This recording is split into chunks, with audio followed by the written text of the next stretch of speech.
నేను ముఖ్యమంత్రి గారు ఏదైతుందో కాంగ్రెస్ పార్టీ కార్యకర్తలకు ఇయ్యని గుర్తింపు ఏదైతుందో పార్టీ ఫిర్యాదు ఇస్తాడే దయచేసి ఆలోచించండి చెప్పంటున్నాను. నేను మా పోటీ పక్కులతో కాదు, మా పోటీ ముఖ్యమంత్రి స్థాయి నాయకత్వంతో మా పోటీ అని చెప్పండి. ఇప్పుడు చెప్తారు కదా ఇత్తేసి పొత్తుకున్నాడు, తెలంగాణ శాస్త్రం ఉందా నమ్మూరు శాస్త్రం, ఇత్తేసి పొత్తుకున్నాడు సన్నాయి నొక్కుతూ ఏదైతున్నదో మేము అభివృద్ధిలో భాగస్వాములు అవుతాం. ఏంద్రనైనా మాకంటే నీకు తెలిసిన అభివృద్ధి ఏంటే, నువ్వు 10 ఏళ్ళు చేసిన అభివృద్ధి ఏమి ఎలగబెట్టి ఒకసారి చెప్పుకొని మాట్లాడని చెప్పి అంటున్నాను. నువ్వు 10 ఏళ్ళు చేసి ఎలగబెట్టి అభివృద్ధి ఏందో నువ్వు చెప్పుకొని చేతగాక ఏమి ఇవాళ ఏదైతుందో కాంగ్రెస్ పార్టీ కార్యకర్తలకు మాకు అభివృద్ధి చేత కాదు, నీకు చేతనైతే. చూశారా రేవంత్ అన్న, మీరు ఆ టీడీపీలోకి వెళ్ళి అనామత్లా కాంగ్రెస్లోకి వచ్చి పైసలు పెట్టి పీసీసీ తీసుకొని ఆ తర్వాత అధికారంలో వచ్చినందుకు జీవన్ రెడ్డి గారు కుండబద్దలు కొట్టినట్టు చేస్తారు. అసలు మీకు మాకు పోతేంది, నువ్వు మధ్యలో వచ్చి ఎత్తేసి పొద్దుకొడినావు, 10 సంవత్సరాల నుంచి ప్రచారం నువ్వేం చేసినావు అని అంటుండ్రు జీవన్ రెడ్డి గారు. అంటే పాత కాంగ్రెస్ కొత్త కాంగ్రెస్ అన్నట్టు అన్నట్టు. పాత కాంగ్రెస్ అంటే బట్టి విక్రమార్క గారు, ఉత్తమ్ కుమార్ రెడ్డి గారు, జానారెడ్డి గారు, మల్లు రవి గారు, వీళ్ళంతా పాత కాంగ్రెస్ అన్నట్టు.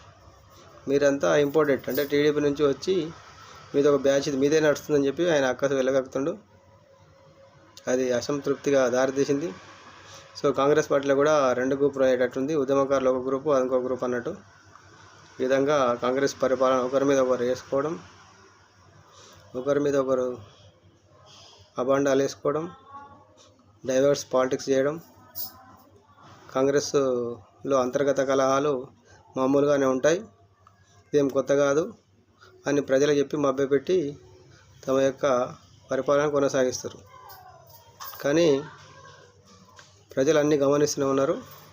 ప్రజలు గమనించి సరైన టైంలో వాళ్ళు కూడా ఆలోచన చేస్తారు, అసలు ఏంది ఈ పరిస్థితి, కారణం ఏంది అని అంటారు.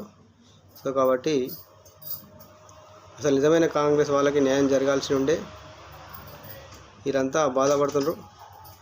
సో కాబట్టి ఇప్పటికైనా కాంగ్రెస్ ప్రజాప్రతినిధులు అందరూ బాధపడుతారు.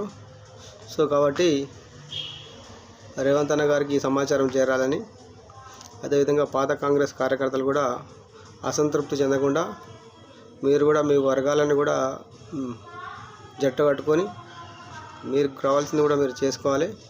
అదేవిధంగా ప్రజాపాలనలో ప్రజలందరికీ మేలు జరగాలని, ప్రజలు కూడా తమ యొక్క పాలనలో అన్నీ అనుభవించాలని, ఇస్తున్న హామీలు నెరవేర్చినందుకు చాలా అసంతృప్తున్నారు. కాబట్టి ఆ అసంతృప్తి పోవాలంటే తొందరగా